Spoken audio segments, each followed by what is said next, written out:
Hello and welcome to another AIC video. We are in my Cadillac Catera and I'm coming out to clean up the knob and the shifter because they're kind of gross. But you can see here that I have the original radio that came with the car. I do plan on upgrading this at some point to something with Apple CarPlay, Android Auto, whatever, and upgrading the speakers because a couple of them are bad just because of the age of the car. They are getting old. But in the short term, I wanted to still be able to listen to music from my phone.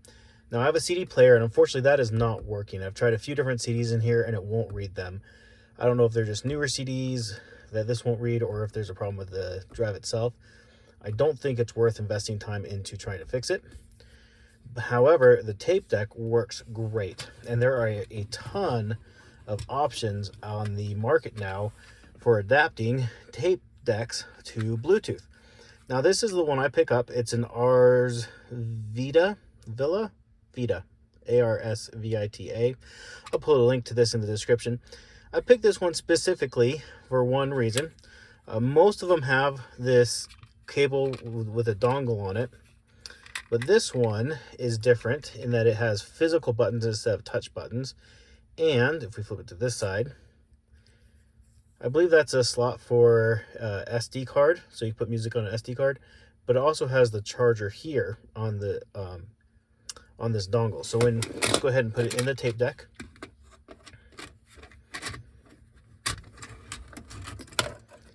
So it can be in there.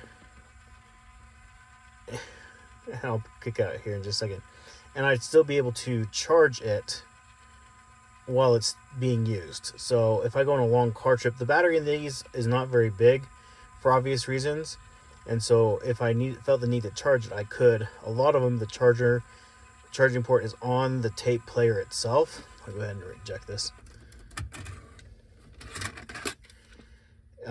It's somewhere along the tape deck itself, and so you can't actually charge it when it's in use. So that's why I picked this one. They're all about the same price. They're all $15 to $20, somewhere in there, 18, 16, whatever. So price wasn't really a factor. It was this dongle being physical buttons, which makes it easier to push when you're driving without having to look down at it, and having a charging port on it, because I have my ashtray here. This car is full of ashtrays, and it has a cigarette lighter jack there. And so I can have like a 2-port charger here. That's one of the really flat ones, and plug in a USB-C. This came with a really short micro USB cord, which is actually perfect for this instance. Normally I complain about the cords being too short, but in this case, it would be tape in here. This dongle fits in here, and the charger can fit, and then I can close that up, and then it's pretty minimalist looking on the car trip or whatever. And I have cord here to charge the phone. I did do a bit of a car trip yesterday. I drove to Phoenix and back, about 4.5, almost 5 hours of driving for me, and it did great. My only real complaint with this, there's a couple of things I wish this did. First of all, the sound quality coming out of this, it's all high end. You lose almost all the bass, and so I have my bass turned all the way up and my treble turned down pretty far. A little bit annoying. It's great for like audiobooks. It's fine. It doesn't affect the voice too much, but listening to music, you get none of the bass from what you're listening to. So sound quality is not great. It's acceptable though. I'm not a huge audiophile. I just want to listen to some tunes. It's good enough for that. The other thing I wish is the tape player, as you heard, let me take this out of here, is spinning these guys. So what I would like is when the car starts and it spins these, if it recognized it and woke this up, so I didn't have to push the button to turn it on, and when these quit being spun, if it would turn off to preserve the battery life.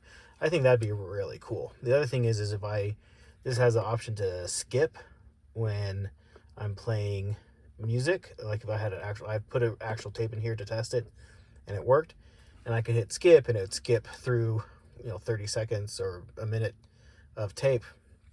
And if I did that, if this could pick up that signal and skip tracks, that would probably push the cost of this above that $18 mark or whatever it is. But I think I'd be willing to pay up to $30 for that functionality. Also, could this be charged from that? Would it spin fast enough to generate any electricity? I don't know, probably not. But that's really my only wants with this, is it to turn on and turn off when it recognizes that these are being spun, and to be able to skip tracks. And also if it could have slightly better audio quality from the tape heads, and get a little bit more bass out of it, because it's just not there at all. So yeah, if you have any questions, thoughts, or comments, leave those down below. I think this was a good purchase. I think I'll be happy with this in the short term until I get the money together to upgrade this, because I'm going to do this and all the speakers at the same time. So I'm going to save up a bit of money so I do the work once and do it right the first time. I don't want to buy a cheap head unit.